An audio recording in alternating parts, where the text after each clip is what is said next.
Tavuli News today, Public Accounts Committee questions the use of Sufferance Wharfs.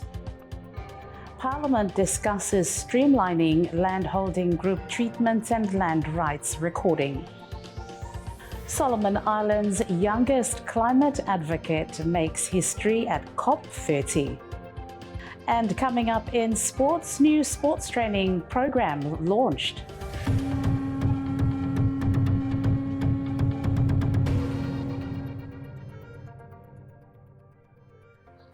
Hello and welcome. I'm Lisa Ossifello. Today, Tuesday, before the Public Accounts Committee, the inquiry into the Sufferance Wharf became a topic heavily discussed.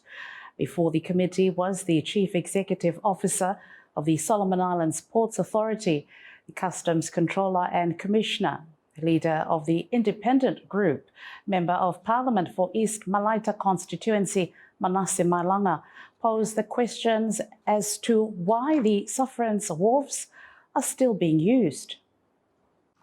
As the Sufferance port him on special circumstances only, for controller him using power for discharge.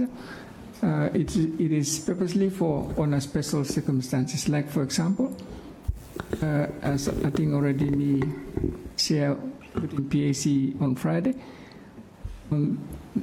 on the national event that happened long 2023 for South Pacific Game, we use him na Goodwood there. It's just for purpose of unloading na water materials that probably he might not by me take time for discharge report and using noting to the traffic jam from ports to the National Stadium.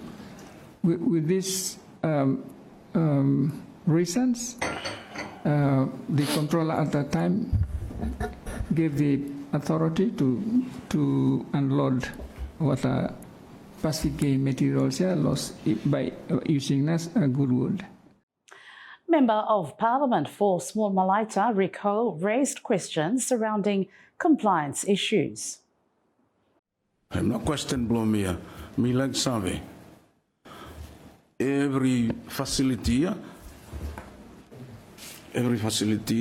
me like Save whether or to comply with them what the laws blame me law country, including Ports Authority law, Actia, also with IMO regulations.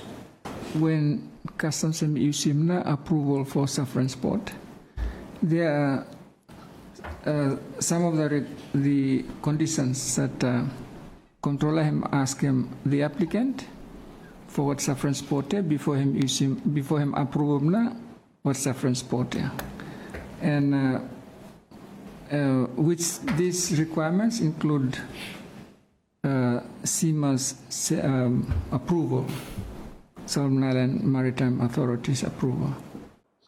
Legally, the Controller of Customs holds the discretion to permit operations at these sites, which are not formally designated as international ports.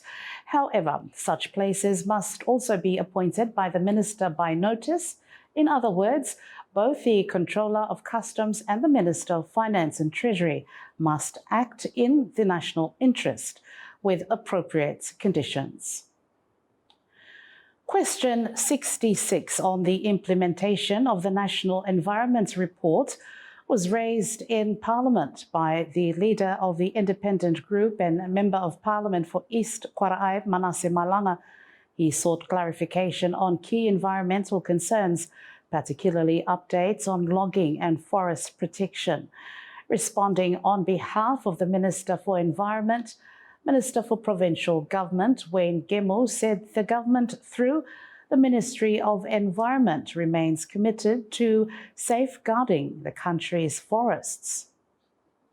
The ministry is finalizing the new environmental bill to strengthen approvals, collaboration with the Ministry of Forestry and Research, and introduce stricter penalties for compliance.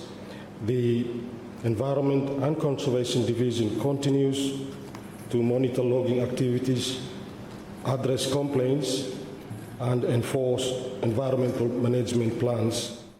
On the same matter, the Leader of Opposition and Member of Parliament for Alki-Langalanga, Matthew Wale, raised concerns about this particular area of logging, saying it is one that has been bypassed and overlooked. Because my impression, Mr. Speaker, is that of course time logging finish, or move out mo na or living more in then shrub grow and some tree grow and also, but ought no go for any damage done to the environment. I've hardly ever heard of any logging company going back to do remediation or ministry taking action to force them to do remediation or what kind of issues. Actions to streamline customary land processes in Solomon Islands, including the treatment of landholding groups and the recording of their rights, were raised during Parliament's question and answer session. Jeremy Grau has the story. The answer to the question starts strong with this. The answer to that, Mr. Speaker, sir, and thank you, is an obvious yes. The government, through the Ministry of Lands, Housing and Survey, strongly affirms that it is prioritizing streamlining customary land processes in the Solomon Islands, including treatment of landholding groups and the record of their rights. And not only by the Jinnah government, but by all previous government.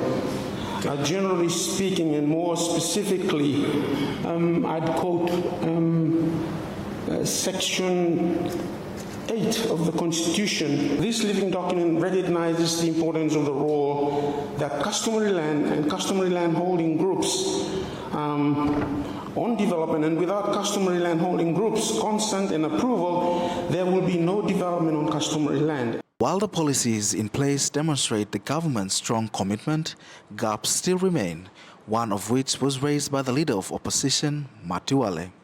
Priority. Once you say him priority block government, will put your money where your mouth is. Jesus and me say, where your treasure is, there your heart will be also. So even priority and heart blue there, but you look in budget allocation lo this one there, member central quartet but true one. So I think this is going to be the challenge.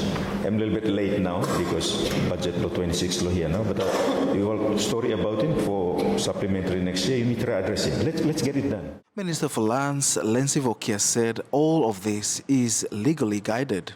It's the strength of this land recording document. It's an act, Land and Titles Act,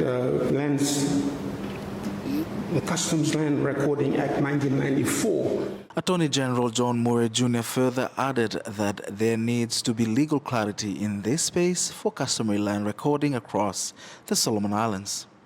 For example, with the customary land recording, the idea behind that is to identify primary landowners, primary rights landowners for each certain areas.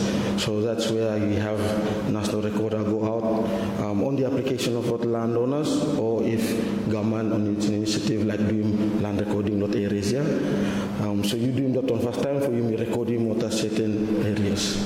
Now once we record those areas, as Minister Talem, in the end, if we have mining come in, time like signing surface access agreements or rights agreements, you know who to go to, rather than you go around up village no more than you ask us manlo area also.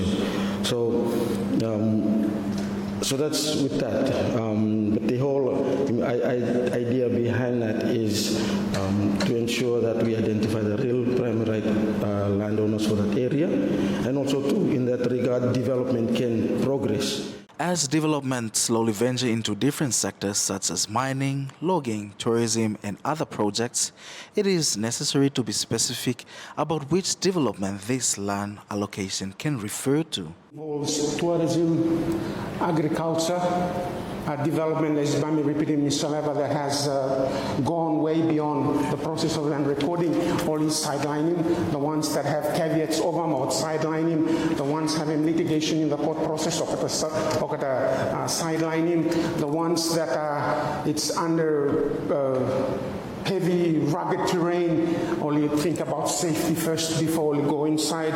But because when you pushing on public interest, it demands the paperwork to progress through. Land recording is progressing as reaffirmed, but challenges remain. Jeremy Guao, Tavuli News. A total of 217 students at Ariatekiki Primary School and 29 children in Ariatekiki ECE, located in central Gorokanal, have received new water, sanitation and hygiene facilities that were officially opened this week. The facilities were built under the UNICEF New Zealand supported program designed to improve learning environments and promote healthy, climate-resilient schools. The opening ceremony was attended by Permanent Secretary for the Ministry of Education, Dr. Franco Roddy, the New Zealand High Commissioner to Solomon Islands, His Excellency Jonathan Kerr, and Benjamin Grubb from the UNICEF Solomon Islands Field Office. Representatives from the Seventh-day Adventist Education Authority, along with school leaders, teachers, parents and students were also present. This one space below you, and built for you, and him come with him responsibility. Please take care of it well. And one fella important something for tell him is wash him good hands. Wash him hands after toilet him one fella easiest and powerful way for stay healthy. Him might small something for doing, but him actually prevent him sickness and keep him you strong for school and healthy. We're proud for tell him that more than 5,000 Picanini across the Guadalcanal and benefit from this one. 250 teachers stay inside law support too. And I think I'm one big opportunity for improving all wash facilities. The project was delivered through a partnership between the Government of New Zealand, UNICEF and the Ministry of Education and Human Resources Development. We really facing challenges the classroom and more specifically the sanitation now to beginning. Usually what beginning first time we use open pit open dry pit and which is a little bit unhygienic little bit, but hard now we have to use that facility. Now we trust in the beginning of the tamat kami school him safe, health blota him safe. First time tamat kami di sa school, or to use for go down at open pit. Toilets block at open pit one, and after that one him come this a dream that you must garem one fella good one. This time I'm really happy and feel like we really thank him New Zealand High Com for look what na really need blow school blow we fala Kiki. For the Pikinini and my fellow parents especially, we are so thankful. We feel happy because Pikinini no fala bakam lo healthy fala school we completely healthy. Facilities plan this was sanitation ablution block bota have bara complete and ham look nice, neat and tidy inside. Today marks the 16 days of activism against gender-based violence. Launched today, the 25th of November 2025 at the Honiara Town Ground Field. Now, this year's theme is Unite to End Digital Violence Against All Women and Girls. Yumi together, mekem kandarebla Yumi safe from online violence for Yumi everyone. Minister for Women, Youth, Children and Family Affairs, Kathy Norrie, officially launched the program alongside Australia's Deputy High Commissioner, His Excellency Andrew Schoffel, and the National Council of Women Vice President Christina Sogovare. The Women Police Band also performed. Today, 25th November 2025, and continue on until 10th December 2025 is now open.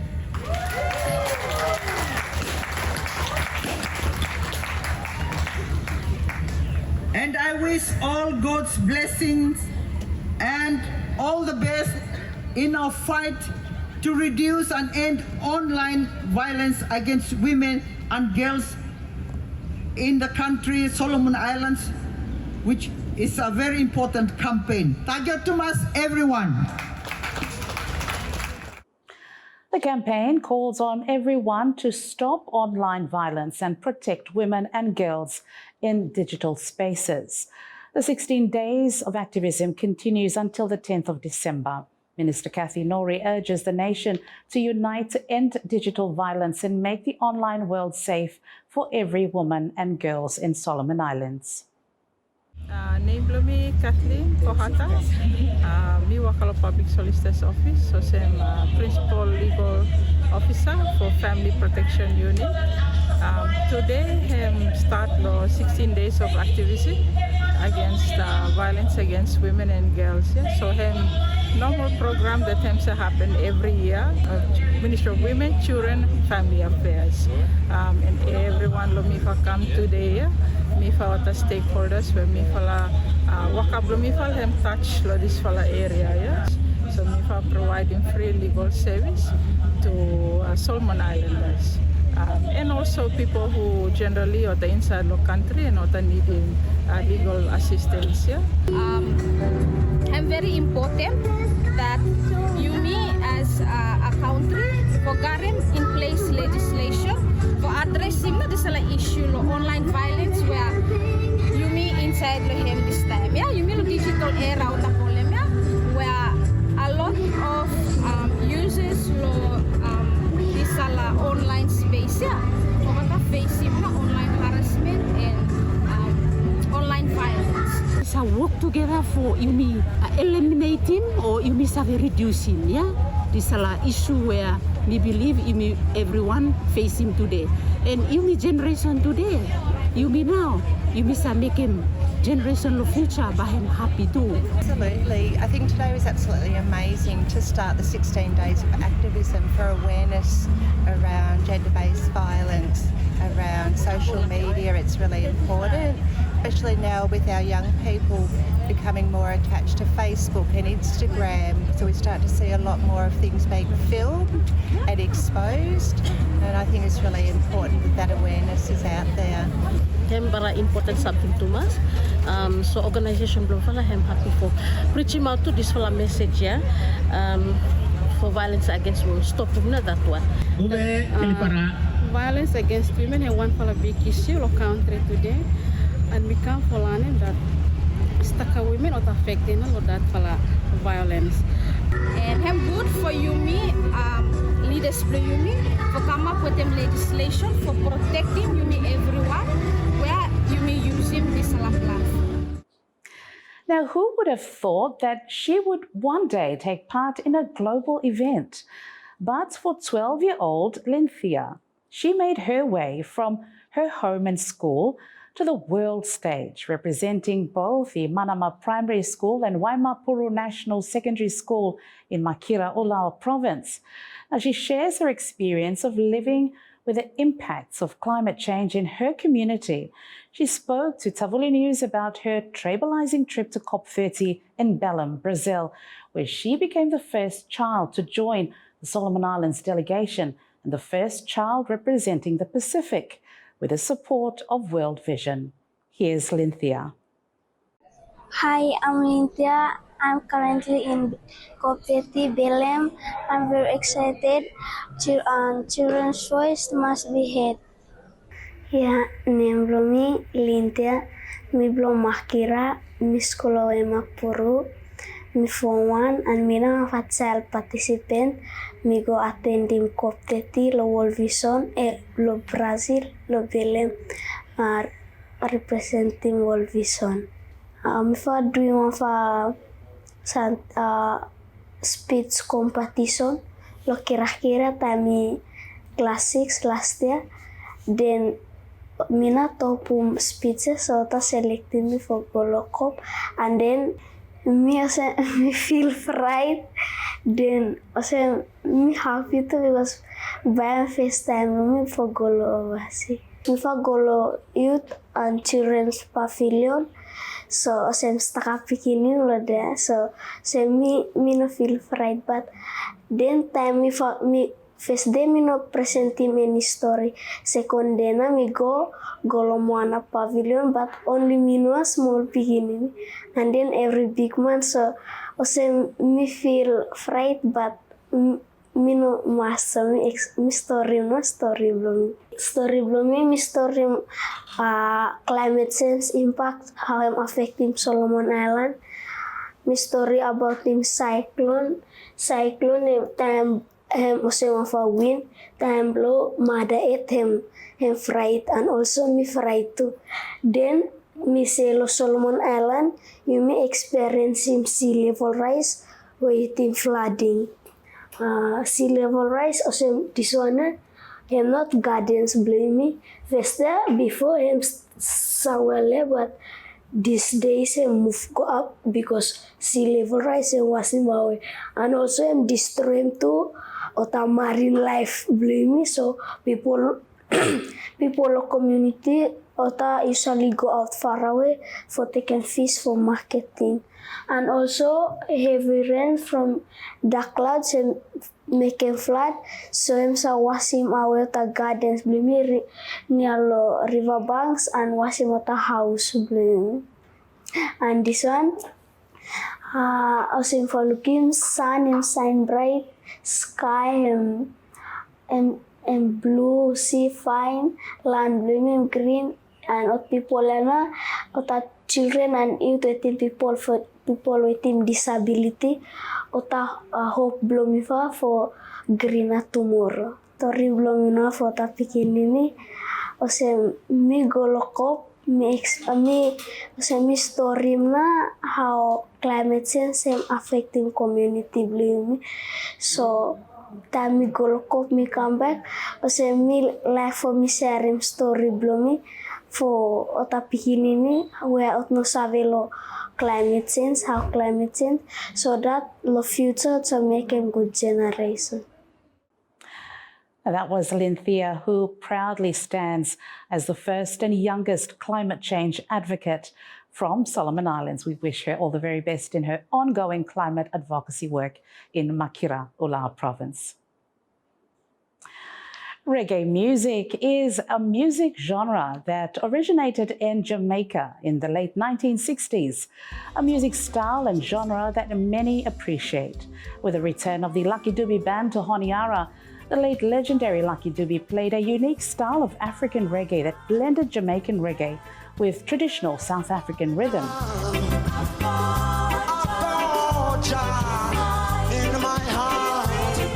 Used his lyrics to address pressing issues like the apartheid, racism and poverty, and the need for unity in South Africa and globally, that many reggae fans around the world resonated with his music, including Solomon Islands.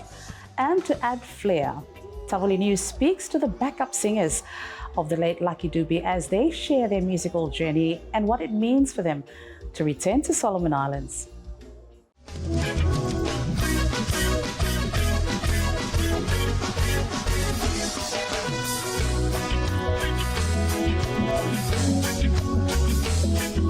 They live, sleep and breathe music.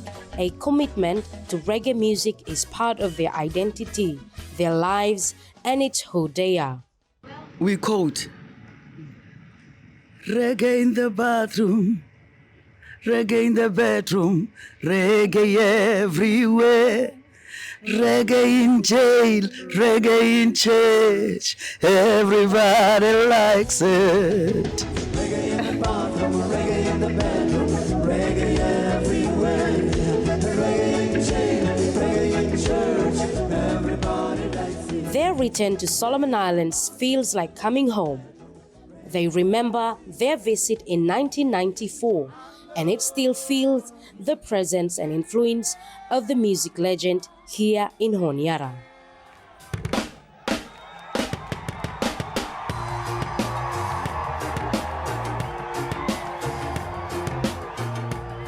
And then we liked at Solomon Island like he does. It was his second home. We love people, and people were so happy on Saturday, like they used to do when he was here. It was a very lovely show. Thank you so much. That journey began in 1987 with Slave, the album that launched Lucky Dube's breakthrough into reggae. It defined his sound, carried his message worldwide, and brought together the people who would help carry his legacy forward. It's actually an amazing journey with Lucky Dube. When I started with Lucky, I was very, very, very young. Actually, I think on my 30s, I think, 20s or something, yeah. So he just discovered us in one of the shows as a guest artist, and then I started working with him. That was 1989, I think, yeah. After Lucky Dube's death in 2007, the band faced many challenges. Yet for more than 14 years, they remain determined to protect his legacy and pass it on to his son. Sometimes, it's very hard to say one thing because there's a lot, that has been happening while he was still alive. For me, I couldn't believe what I was seeing every time when we go to the shows and everything, The reception, the people, when they see him, other people, they cry. Others, it's so emotional, every time. When you think back and then I say, I am blessed to be a part of this man's journey because it is my journey as well. So it still is. Lucky Dube united the band by discovering talented backup singers in different places and bringing them together to share his message of freedom around the world. The same spirits continue to shape their pathway today. On stage, I was blessed to sing as just one song with him on stage, like do a duet with him on stage. And I don't know, that's the most important one because, everywhere where we go, the stadium is people, where we're performing, it's always full.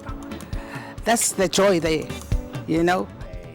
From carrying Lucky Dube's legacy to returning home to Solomon Islands, the music lives on. Emma Komasi, Tavuli News.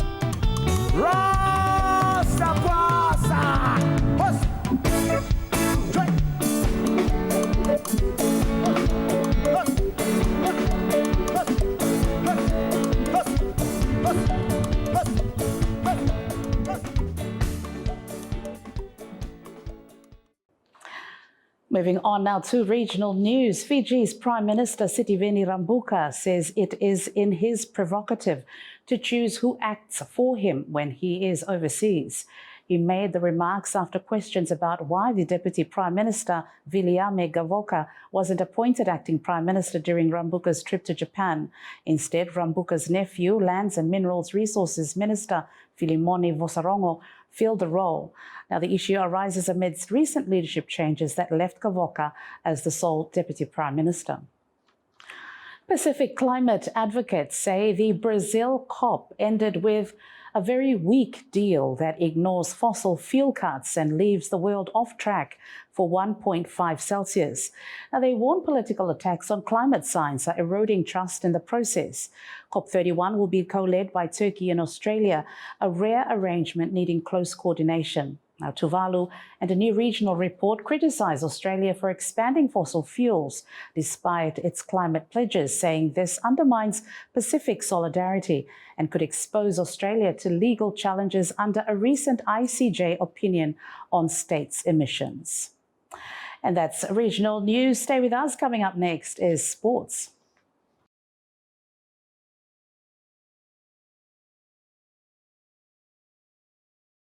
iTeca Furniture and Hardware.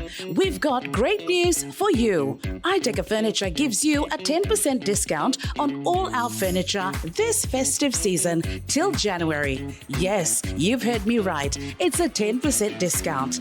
Come to our showroom and choose from our selection of our comfy and cozy sofas for your living room, dining sets, outdoor furniture, home decorations, wardrobes, mattresses and beds, and curtains to choose from. Come see for yourself. There's something here for everyone with a 10% discount. You can't miss out. And if you're renovating or building, we've got you covered with a variety of building materials that won't bust your budget. Come to our showroom located Henderson, just before the Alligator Bridge. You can't miss it. iDeca Furniture and Hardware, making your house a home.